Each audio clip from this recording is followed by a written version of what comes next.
ان الحمد للہ نستعینہ ونستغفرہ ونؤمن بہ ونتوکل علیہ۔ محترم و مکرم ناظرین کرام، چینل بنانے کے بعد میں یہ سوچ رہا تھا کہ کہاں سے اس چینل کا آغاز کیا جائے، کون سی چیز ہے جس کو پہلے بیان کیا جائے۔ تو ایک حدیث اسی سوچ و بچار کے اندر ایک حدیث نظر سے گزری کہ قیامت کے دن سب سے پہلے نماز کے بارے میں سوال ہوگا۔ اور اگر آج ہم دیکھیں ہماری نمازوں کا جو حالت ہے وہ بڑی قابل رحم ہے۔ ہم ہر دن نماز تو پڑھ لیتے ہیں لیکن ہماری نمازیں ناقص ہیں، وہ شریعت کے مطابق، سنت کے مطابق نہیں ہیں۔ یہاں ایک بات سمجھنے کی ہے،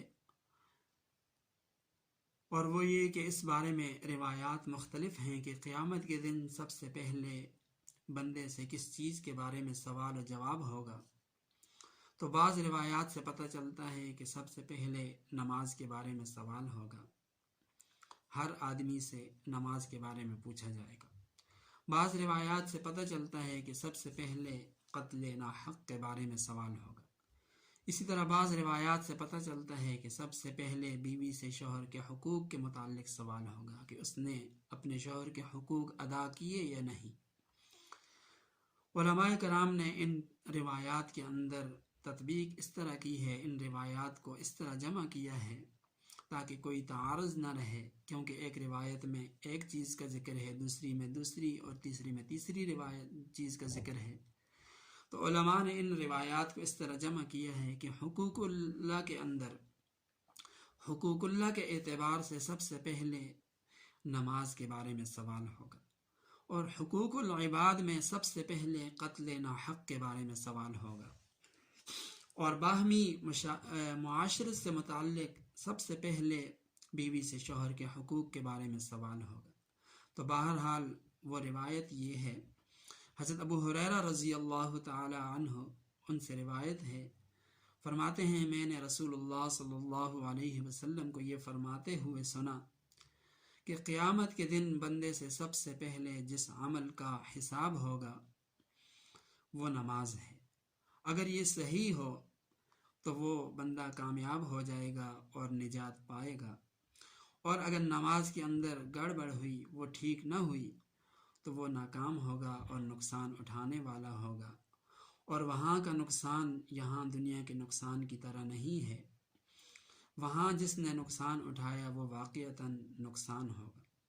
بہرحال نماز کے مسائل سے آج ہم اس کا آغاز کرتے ہیں، اور ایک اہم مسئلے کی طرف آپ کی توجہ دلانا چاہتا ہوں، جس کے اندر عوام تو عوام، خواص بھی اس کے اندر غلطی کر جاتے ہیں، اور اس کے اندر بہت زیادہ ابتلا ہے۔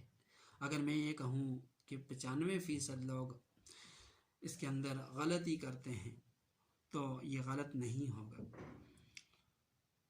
وہ مسئلہ یہ ہے کہ امام اگر رکوع میں ہو تو آنے والے مقتدی کے لیے کس قدر قیام کر کے رکوع میں جانا ضروری ہے۔ تو یہاں بہت سارے لوگ غلطی کرتے ہیں۔ بعض تو ایسے ہیں جو دوسری اور تیسری صف سے سر ٹیڑھا کر کے جھک کر وہیں سے آ کر امام کے ساتھ رکوع میں مل جاتے ہیں۔ بعض ایسے ہیں کہ آتے ہیں اور فوراً ہاتھ بھی کانوں تک نہیں اٹھاتے اور فوراً رکوع کے اندر وہ چلے جاتے ہیں۔ تو یہاں بہت زیادہ غلطی ہوتی ہے، اور ظاہر ہے کہ جب ایسی غلطی ہوگی تو نماز جیسی اہم ترین عبادت وہ ضائع چلی جائے گی، اس کا کوئی اجر و ثواب ملنا تو کجا، وہ نماز سرے سے درست ہی نہیں ہوگی۔ تو ایسے میں ہماری نماز کیسے قبول ہو سکتی ہے؟ تو اصل مسئلہ یہ ہے کہ اگر کوئی شخص ایسے وقت میں جماعت میں حاضر ہو جبکہ امام رکوع کی حالت میں ہو، تو سنت طریقہ یہ ہے، بہتر طریقہ یہ ہے کہ پہلے کھڑے کھڑے تکبیر تحریمہ کہہ کر ہاتھ باندھے، پھر دوسری تکبیر کہہ کر رکوع میں امام کے ساتھ مل جائے۔ یہ اصل طریقہ ہے۔ لیکن اگر کوئی شخص تکبیر تحریمہ کہہ کر ہاتھ باندھے بغیر رکوع میں چلا جائے تو کم از کم اس کا قیام کا جو فرض ہے وہ ادا ہو جائے گا اور اس کی نماز درست ہو جائے گی۔ یعنی قیام کی حالت میں تکبیر تحریمہ کہہ کر رکوع تک پہنچنے میں جس قدر قیام ہوا اس سے قیام کی فرضیت ادا ہو جائے گی اور نماز صحیح ہو جائے گی۔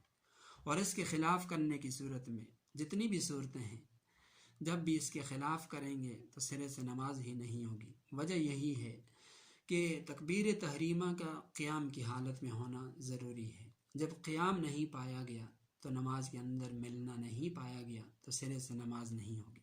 اللہ تعالی ہم سب کو عمل کرنے کی توفیق عطا فرمائے۔